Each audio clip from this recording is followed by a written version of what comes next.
Let's get it. Let's go. Change Furl, checking in. So today we got on the board. Herbo basically sits down with DJ Academics and goes over this No Limit Kyro situation.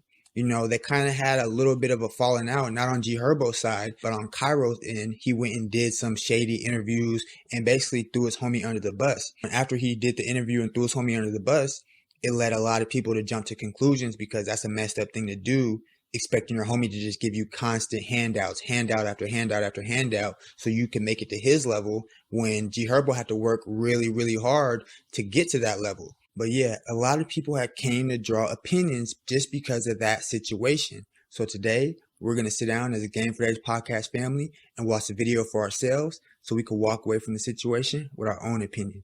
Let's get it. Let's go. That's a little background look.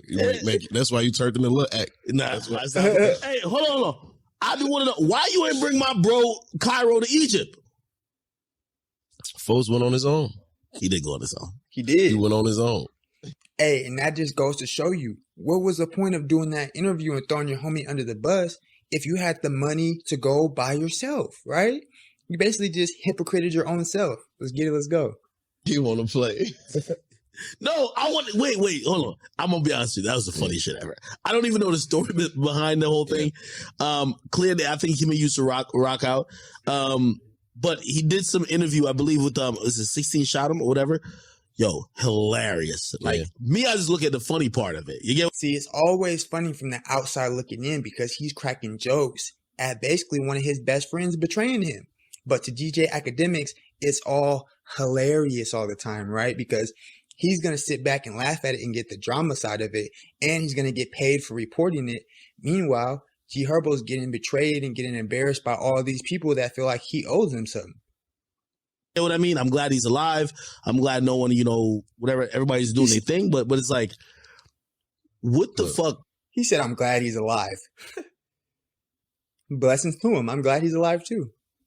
Like, what was that about? Because the way he was making it seem. Listen, I'm not even going to address that. I'm not even addressing none of that shit. I'm not going to address none of that. But I'm going to just say whatever, if you use it, whatever the case may be, like, I don't feed into none of that, no negative shit, none of that. You feel what I'm saying? And I'm going to say this at the end of the day.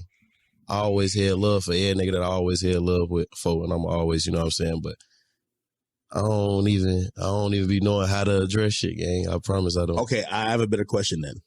Because who wants to address foolishness? Who wants to address haterade? Once you address it, you just make it 10 times bigger, like I was talking about in that T-Rail video. You know what I'm saying?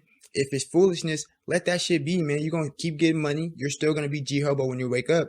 And your songs are going to keep selling. Meanwhile, they're going to keep hating. But they got to make a way for themselves. Let's get it. Let's go.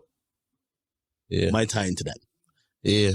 Right, it's about Shorty going to Egypt right here. He in New York with me right now. I ain't never been to Egypt. No, hold on. I got a better question. Your album's called Survivor's Remorse. Survivor's Remorse. And part of Survivor's Remorse sometimes is that you can't bring everybody you went through it with you. And when I don't even want to touch everybody just only on that situation. Right. But when I heard that, I was just like, the story was, they left us behind. Right. Like, Herbo got too big. He just left us behind. Like, he told us we're all in it for the same goal, but he left us behind. And I'm like, damn, I understand that because in a lot of people's story, there becomes pawns. Yeah. Let's keep it real. Yeah. And I don't know if that necessarily is a story for you, but when you say survivor's remorse, that usually goes into people thinking, oh, like I have a little bit of that. Yeah. I was kicking with my homies like every day in college, and like I be thinking about what they be doing because I'm like, yo, when I imagine this, I imagine all of y'all here. Right. Right. Yeah. And I feel bad, like, am I doing something wrong? Yeah. Or maybe did you not do your job? Exactly. Hey, most people when they get successful, they do imagine them and their whole squad, their whole team, their whole family with them. But the simple fact is, everybody can't make it with you. You got envy, you got haters, you got all these different kind of jealous comments. You got genuine people mixed in with them. And you have to divide and see who's really genuine and who's not, right? And a lot of people that show that they're flawed, you got to take it for what it is and cut them off. And the only thing that helps me, because I always say this to a couple of my homies, I'm like, yo, we graduating from this. We got to start leveling up. Right. Mm-hmm. If I told you this mad times and you never fucked with it, how could I blame myself? Yeah. I mean, like, the subject in general, it's always an important subject because I be just wanting people to, like, learn from my situation, to learn from my story. You know what I'm saying? Like, I always been a solid nigga, bro. I always show niggas love. You feel what I'm saying? Like, everybody. Ain't no nigga, you could never even say you was a nigga around me and I ain't show love or I never was solid. You feel what I'm saying? Like, that's out the window. That's why certain shit I don't address, I don't care to address it. You feel what I'm saying? Yeah. And is it annoying, though? no, it's not no more. You feel me? Because I'm so sure of myself, bro. I'm too confident in myself. You feel me? Can't no nigga never pull a flaw out my background. And that's why I don't address shit. Like, everybody want to talk about certain. And that's true confidence. Through all the BS, through all the distractions, through all the female problems and all the extra stuff, he still stays focused and he still stays headed to the top. And that's all you could do, man. That's the definition of confidence. All praise be to the Most High. Certain shit up, bring shit up. But at the end of the day, bro, all I ever try to do was just boss everybody up around me. You feel what I'm saying? And I still been doing that. Can't nobody say I ain't never did that, bro. I done bossed too many niggas up. You feel me? And I done bossed up and I'm still at like the beginning of my peak when it come to getting on some boss shit, bro. I'm finna be on some whole other shit. You feel me? And my intention's always been to do that and pull all my loved ones, everybody I love with me, and survivor's remorse is shit. If you're not able to get on the ship when that motherfucker take off, it ain't my fault, bro. I brought the shit right here. I down there built this motherfucker up. The wood, the dock, the pedals, I put the pilot on this bitch, the cruise ship, everything. I did this shit for real with no help. And at the end of the day, with me saying with no help, I could really say fuck niggas or fuck whoever. And I'm on this, like, fuck anybody who in my way. I could look at shit like that. Like, whoever in my way, you fool. You against me. You feel what I'm saying? But I never been that. I always been a nigga like, hell no, I don't even hold nobody accountable. I don't take it personal. Because at the end of the day, when you in some shit and you feel like there's not a lot of opportunity around, you're supposed to be angry, or you're supposed to feel left out, or you're supposed to feel without. But that should be only fuel to your fire. That should be fuel for you to want to get up, wake up, get some money, or you want to wake up and just hold yourself and the people around you accountable. I got flaws. Amen. It ain't nothing for a nigga to call me and be like, hey, bro, damn, man, shit tough, or we need to do this, or we do that, or I don't even like how you moving right now. And if I'm a real nigga, if I feel like I'm moving fly or I'm moving funny, I'll own up to that. You feel what I'm saying? But if I'm not, what the fuck I'm finna, I don't address shit. All I ever try to do is just boss everybody up around me, you know what I'm saying? And that ain't about no one situation. You feel me? I go through that shit with my family, bro. I got cousins that feel like they left out. Because like I said, nigga, I made a decision early on in my life where like the streets replaced my family, bro. I didn't go home, bro. I ain't live with my grandma. The last year and a half, 2 years my grandma was alive, I ain't even barely see her.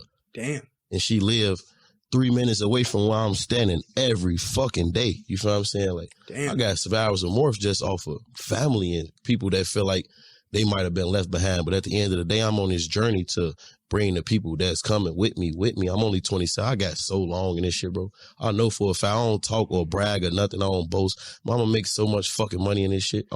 You heard what he just said. You know he's probably learned a lot of lessons from basically treating his street friends on a higher hierarchy than he treats his family, right? And then people from his family pass away and he sees what's truly important, right? So now you see him giving attention to his family, his girl, his kids, the people that actually have the same blood as him and breathe the same oxygen as him. You know what I'm saying? Because that's what's more important than a whole bunch of street dudes who are going to turn their back on you and throw you under the bus. They're going to go out there and do interviews that are going to deteriorate your name, right? Just for a little bit of clout versus calling your phone because they have your phone number. So this is facts. When you go through stuff like this will make you value your actual family versus all these street dudes that you're running around calling, oh, brother, oh, brother, this, brother, that. That's not going to get you nowhere, because when it really gets tough and it really gets hard and you only have a couple people that you will call, I guarantee you it's most likely going to be family. Let's go. Really changed so many people's lives, bro. That's what I'm on. I know I'm going to do that. I already been doing it. I'm only going to do it times a million. I'm gonna keep getting better at doing this shit. So can't nobody never take that from me, bro. You feel what I'm saying? And I always been a real nigga. I always been a gangster. Ain't nobody never played with me. Like I said, I could, before I got tunnel vision, anything in my way, I could look at it like a problem, but I don't. I just try to stay focused and just do positive shit, bro. I don't got time to be thinking about no negative shit because I swear I'll be too stressed anyway. Like I said, I don't want to think about negative things every day because it's going to affect how I really like maneuver. You know what I'm saying? So I just be trying to like do shit like that, bro. And I ain't never spoke on none of that type of shit. You feel me? But it just is what it is. See, the mind is a powerful thing.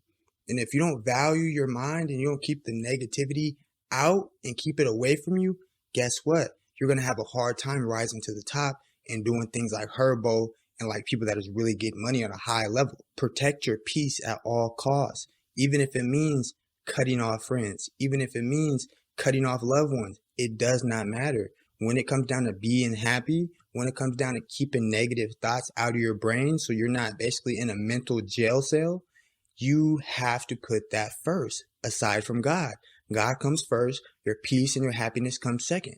But when you put him first, it's going to be way more easier to have that peace and happiness and lack of racing thoughts because you're at peace. You don't have to sit up there and have racing thoughts and negative thoughts and depression and anxiety and all these different things that everyday people are suffering with. So let's learn from the situation. If you want to know how to handle betrayal like a boss, well, you just saw it. Take notes, baby, because we're going to keep this thing going, keep this thing growing. And we headed straight to the top. And we ain't going to stop after we get there. Let's get it. Let's go. Go ahead and hop in that description box. Check out that merch. Also, go ahead and hop in that description box and follow that Instagram. And as always, if you like the direction that we're headed with this thing, which is straight to the top, go ahead and hop in that description box and send a cash app if it's on your heart. Let's get it. Let's go. Taste for real. Checking out.